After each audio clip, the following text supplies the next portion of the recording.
Hello, I have the Kaiweets KTI-W02 thermal imaging camera. They were kind enough to send me this model here to try out to show on various automotive repairs as well as diagnosing different problems around cars. But I'm in the process of refurbishing the house here at the moment, and it's been quite useful in that regard as well.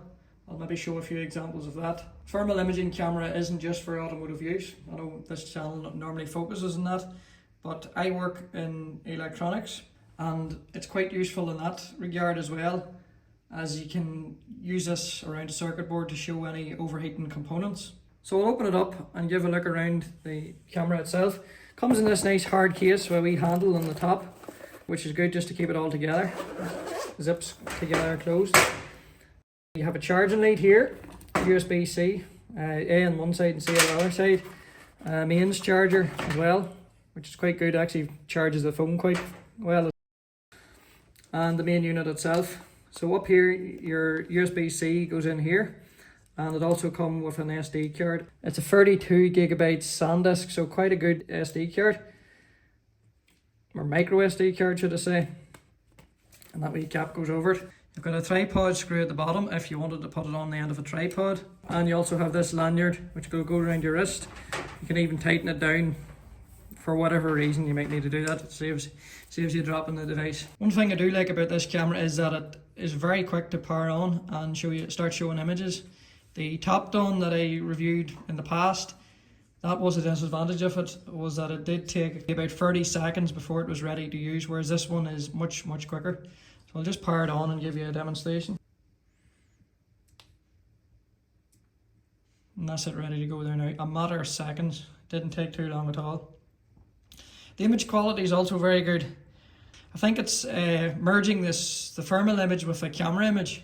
It's got both camera and thermal imager there, and the end result is that it's combining the two to give you a lot more resolution. Doing it this way seems to give much more context to what you're looking at. And to start taking pictures of things, you just pull this trigger like that, click OK, and that's it saved in the gallery. So pulling the trigger only takes a picture. It just takes a still picture, and then you have to press the OK button to save it. Holding it in doesn't actually make a difference.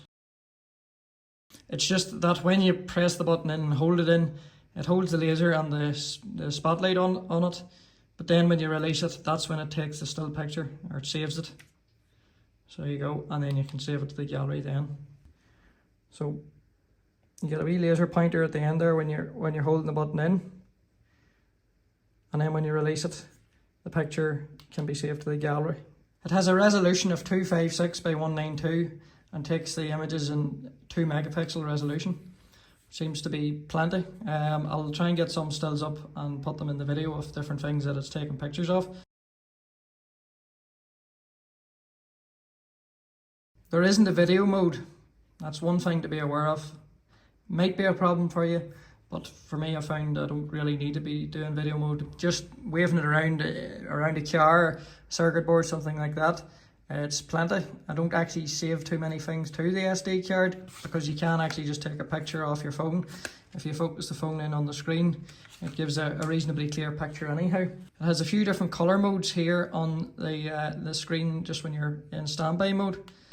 So that's infrared mode, picture in picture. That's a composite picture with both the normal camera and the thermal sensor together combined. Then this is visible light, so it's basically just like a camera.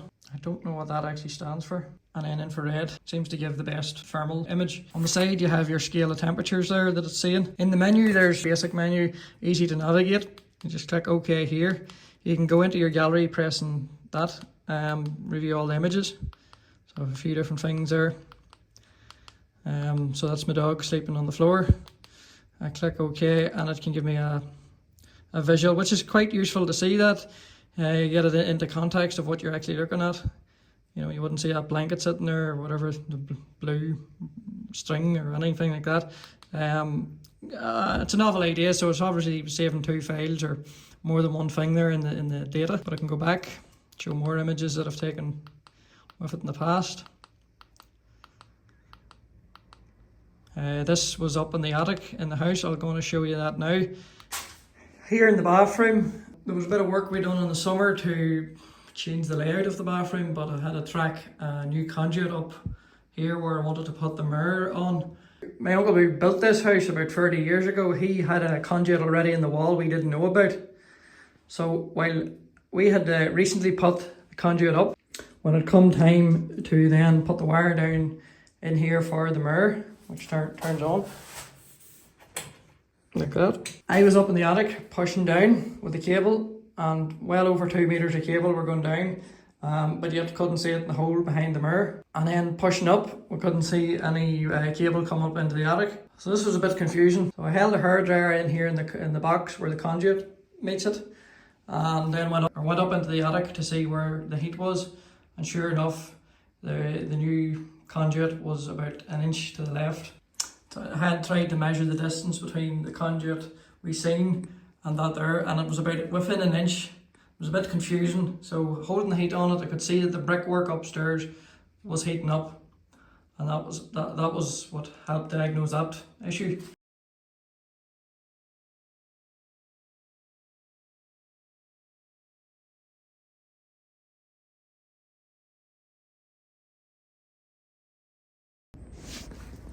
And here's that conundrum of the conduit. So that one there isn't being used anymore. It never was used. It was just put there, and I presume the uncle intended to put a mirror in the bathroom, and that's the one we had to add in. And it was a bit of chiseling to get the access in for that cable, but it's in there now. Might need to just tidy that up a bit, but at least we got access to it. Also doing quite a bit of work to the electrics of the house, changing the wiring to allow smart switches to be fitted around the various rooms in the house. But at the moment I'm changing back boxes downstairs. So the cables are all pulled up into the attic at the moment, and if the light's just permanently on, so when I'm not in the house I turn the main supply off. But you can see using the thermal imaging camera how well the Wago connectors are holding up. These are actually 32 amp Wago connectors, so they should be well up to the task of running an LED light. Pointing the camera at the Wago connectors, you can see that there's no heat in them wires at all, which is quite good.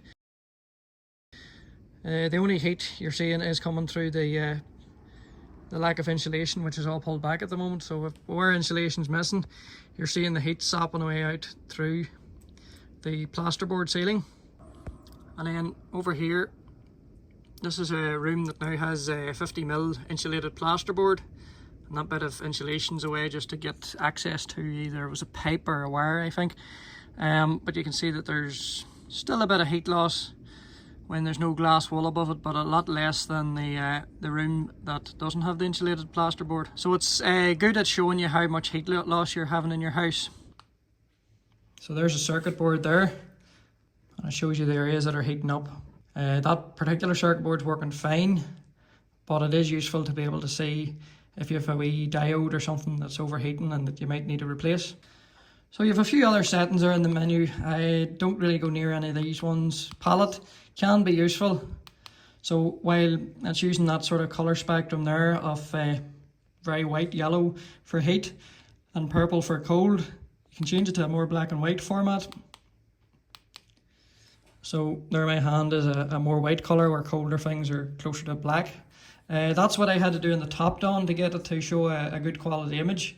Thankfully this one here, I can show it on that more coloured spectrum, and that gives me a nicer image I find.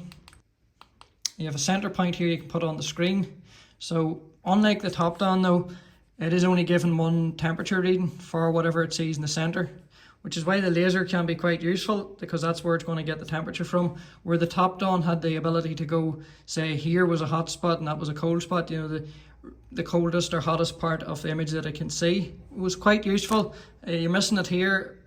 Whether you need it, it's up to yourself to come to that conclusion. But having that laser there, at least you know where you're taking the temperature reading from, and you can see, relatively speaking, where the heat is in the image anyhow. You've got your temperature units. You can either do it in centigrade or Fahrenheit. A few more settings that I haven't really used. You know, an alarm for if the temperature's below a certain amount. Not really useful for what I need to do with it. Auto shut off, things like that. Screen brightness. There's a laser there, so you can turn that on and off when you're pulling the trigger. Whether they show the laser or the floodlight. You can be quite useful, and you have a date and time to watermark the images that it takes. Format SD and whatever else is there. In the house we've converted the central heating from oil to gas, and it's quite useful to be able to see how well the radiators are performing. They all had to be flushed. Previously there was cold spots in most of the radiators in the house, but now I've been able to go around the house and ensure that they're all heating up a nice even amount. So there we can see, if I put the laser on that there, that radiator's at 66 degrees centigrade, or 67, which is a good number. There's another one here. Point the laser at it. That's about the same, 65 degrees. And there's no cold spots in that radiator. Once again, this one is heating up well. So in this room, the utility room, as it will be, the boiler's located here, and there's a radiator right beside it. Most of the other radiators in the house are in around 65 to 70 degrees centigrade. But this one here, if I point the camera at it, it's reading 31 degrees. So I'll maybe try bleeding the radiator to see what difference it makes. So an interesting one here is that I have the ceiling lights for the hallway. Wee junction boxes in on the other side of the ceiling. Connectors in there. And this shows heat coming through, but it's if you look at it carefully, it isn't actually the electrical connectors that are causing the heat. It's the screws coming through the ceiling. Seem to be working away some of the heat. I'll take a close-up image of that and show it on the computer. But it's not a huge heat difference, about 17 degrees. But interesting to see that it's the screws causing the heat loss rather than the electrical connectors heating up. In the automotive setting, these thermal cameras can be used for diagnosing a wide variety of electronic problems. If any circuit in a car is drawing too many amps due to whatever fault, the cable going to that component will be considerably warmer than the others around it. So you can use the thermal imaging camera to see headlight has a bad earth, the current draw increases, and as a result of that then the cable will get hotter. So you can then investigate why maybe your left headlight isn't working right or is blowing bulbs too often. You can do things like that. I used the camera a few times after doing timing belt jobs, changing the water pump to check that the interior heater is working correctly. More so to have a picture of it. I know I can feel it with my hands, but at least I can verify it and say, well, when I changed the timing belt, the cooling system was working fine. On this 205, which is a fairly basic car, thankfully it doesn't have any electrical problems. I keep the battery disconnected on it as well when it's not in use. But it can show, using the camera, the glow plugs heating up, the cables leading to them and the relay. I can use that to identify where the relay is. I know on this car where the relay is, but you can, if you're working on a car you're not familiar with, trace the wires back wherever the heat is coming from to find the relay. So I'll show that now. So I'll now connect the battery and hopefully you'll be able to see the glow plugs heating up. And they're already starting to do it. So with the camera I'm able to see the cable that's supplying power to the glow plugs, and then tracing that back I can see where the relay goes for it. It's in here in this wee box. So while I know 205 relay boxes are in here for the glow plugs, if you're working on a car that you're not familiar with, at least using a camera like this can help you identify where the component is. So I have the engine bay of the MX-5 here. Not much really ever goes wrong in this MX-5. I can't really use the thermal camera to show when it'll rust, but I'll turn the engine on and just show you that the engine's heating up as expected. Things like that heat shield might hamper diagnosing a misfire through the exhaust manifold. I'm not going to try and simulate one on this car which is running fine. You may have to take things like that heat shield off just to see if one of the branches of the manifold was a bit colder than the others. Due to the rusty bolts on that manifold heat shield, I'm not going to risk it for the sake of the video, but we'll still just point the camera at the engine just to show it heating up. So before starting the engine, it's stone cold. There's nothing there that has any sign of current going through it. So I just take an image of that now. And then I've turned on the ignition to see what possibly heats up now. If there's a fuel pump or any other parts heating up, it'll show it. the interior blower motor there I can hear going in the distance, but you won't see it through the engine bay. The dog running around here, but that's a different matter.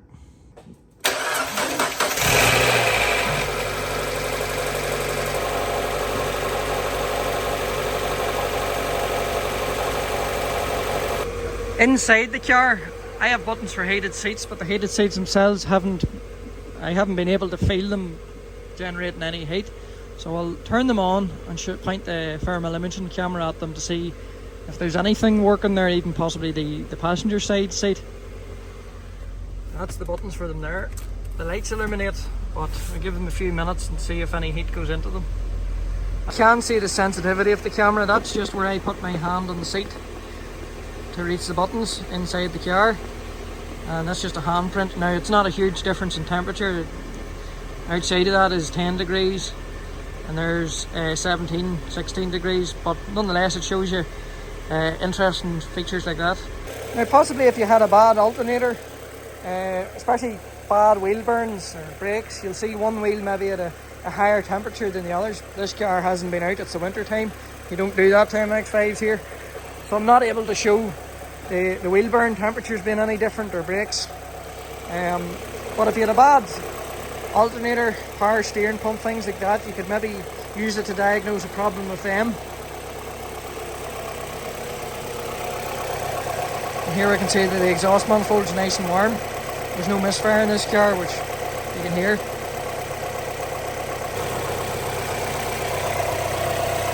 You can also point it in here at the hoses going to the heater matrix to make sure they're a nice temperature.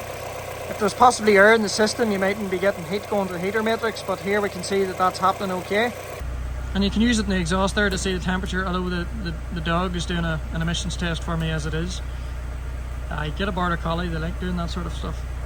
You can hold it on the exhaust just to see what temperature the exhaust is, and possibly, well, I don't think it can explain why a border collie wants to bite the exhaust, but that's a different matter altogether. So we can see that the passenger side seat is working fine, nice distribution of heat throughout the whole seat. But here in the driver's side, that seat isn't heating up at all, so we'll have to look into that and see what's going on. I have replacement heater pads, not for an MX-5, universal ones. I'll try fitting at some point to see. But again, this car doesn't get used in the winter, so it's not a huge problem not having a heated seat. Overall, I'm quite pleased with the performance of this camera. I like how quick it boots up. That 1-2 seconds that it takes to start up, that's quite good. You're not waiting about for 30 seconds. Because sometimes you just want to power it on, you don't want to be waiting about for it to load and do this, that and the on. You just press the on button and it's ready to take temperature measurements, or basically show you what it's got on the screen. USB-C charging, like any modern electronic device, it's useful to have that now because everything's going that way. You're not looking around for a micro USB, which is a nuisance nowadays, or a lightning cable if you're coming from Apple devices. Everything now USB-C. That's handy even having that because you can charge your phone with it. The lack of video, it's worth noting that it can't do that. It doesn't do relative cold and hot spots like the Topdon camera's doing. The screen's a wee bit smaller, but then at the same time the resolution's that good that it doesn't really pose a problem. Menu's fairly simple. You're not inundated with a load of options, but the main ones are there that you need. There is PC software. I haven't bothered to use it. It's not something that I really see a need for, but around the house, automotive repair, it is quite useful. We've got links there in the description down below. Prices fluctuate as you would expect. I think around Christmas time you might be able to get a better deal, but just keep an eye on Amazon, eBay and whatnot. That brand, Kaiweets, it's hard to pronounce the name, that's one weird thing about it. Yeah, they have deals going on throughout the year, so it's worth keeping an eye out for it.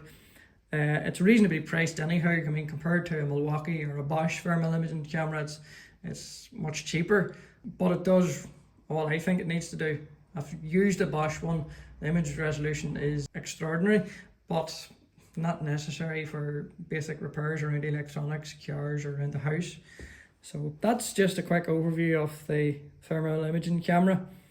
If you have any questions, just ask in the comments and I'll try and answer what I can.